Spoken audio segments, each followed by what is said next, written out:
So I don't know if it is a British thing, that, well, I think it probably is a British thing that we don't really like to blow our trumpets very much, with saying how fantastic we think we are, or just acknowledging like that we like ourselves or think that we're pretty great. Oh, sorry, just taking my jumper off.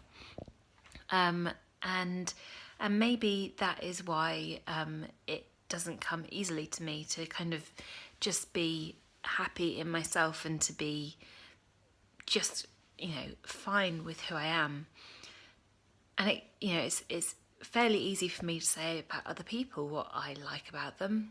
So for my husband, Greg, I can say easily that I love how he is so steady, and so kind and really selfless, and that just comes naturally to him.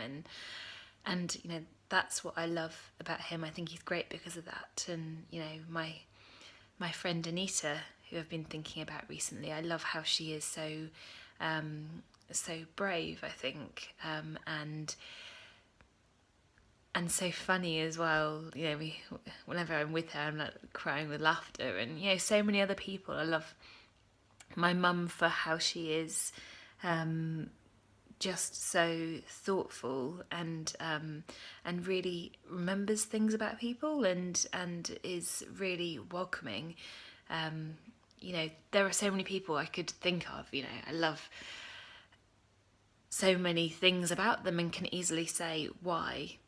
But I just found when I was writing my blog post about loving yourself and being okay with saying what you like about, not just oneself. When I was thinking about me and what I wanted to say and why I loved myself, I found it really tricky. And not because I don't know about myself,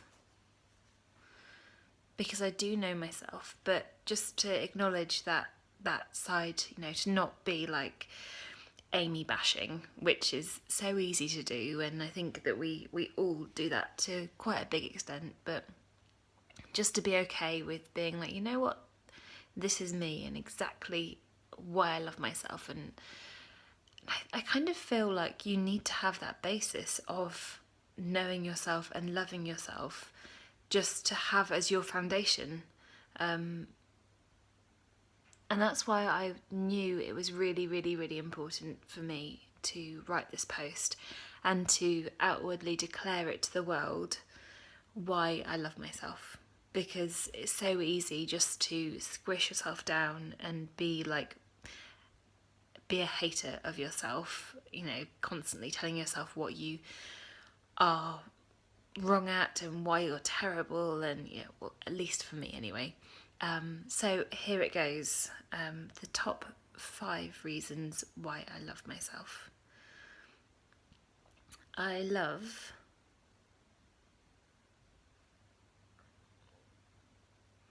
myself because I think I'm really good at seeing when people are left out and feeling sad, and more than often I will go to them, and I love that kind-heartedness in me that sees somebody else feeling uncomfortable and going to them. And as I'm saying this, I feel that my throat is contracting, like it is so unnatural, so counter to everything I do. Just feels like, Anyway, number 1. Number 2, I love how I am silly, and that when you know me, and when people I love that about myself. And I suppose that's the thing, when people get to know me, I feel more comfortable being myself, because I feel I feel that I can be more accepted, but I want to be that silly, stupid, to be able to reveal that without first of all waiting to see whether I'll be rejected. Or maybe that's just a human thing. I don't know. Any comments will be well received. I love how there are flashes in me where I feel like I am ballsy and gutsy, and And when I see that, I absolutely love it. And like I have real courage, I think, sometimes. Yeah. Is that two or three? Two things at the same time? And I love how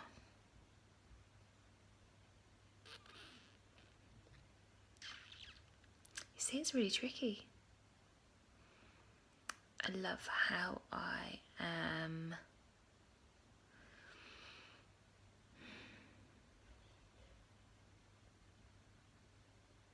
am kind. I think at the heart of everything, I feel that I am a kind person. I feel like I'm a kind person. And final one, or one for luck, I feel like I am good at this. You know, I'm good at writing my thoughts and putting them out there. And that is a mixture of courage but also I'm great at talking at length at a camera. And that is what I'm proud of. Just kind of, the time, I sort of feel like no wonder things are tricky sometimes if I don't have that relationship with myself, like I would with my friends, that, with my friends, I would build them up. I'd want to make them feel loved and cared for and appreciated by me. And I don't do that for myself. And maybe we all need to do that more for ourselves. So if you're reading this blog or watching this video, just take that few minutes it took to think of 5 reasons why you love yourself. And don't just, like for me, I will probably need to write this down and sit with it and be with it and be okay with it and just kind of let it ruminate and percolate a little bit. And maybe this needs to be a daily practice for myself of thinking, what today do I love about myself? Maybe if we all did that a little bit more, we would just all be more in the love because we'd have more love to give. Because I feel like giving, you have to have your own tank full to be able to give to others. A bit like the oxygen mask, you have to put it on yourself if your plane is crashing before you help someone else. Maybe you are the plane too, and the plane will crash otherwise. Anyway, that is the randomest thought in the world. But that is just a few thoughts from me. And I'm going to stop this now because it's 8 minutes long. Just a few thoughts there about loving yourself and the importance of being okay with doing that. And the power of that as well, because I feel like if you have that as your foundation, you can only go up. And you need to love yourself to do that. And I feel that so many of us probably don't, really. Anyway, that's all from me.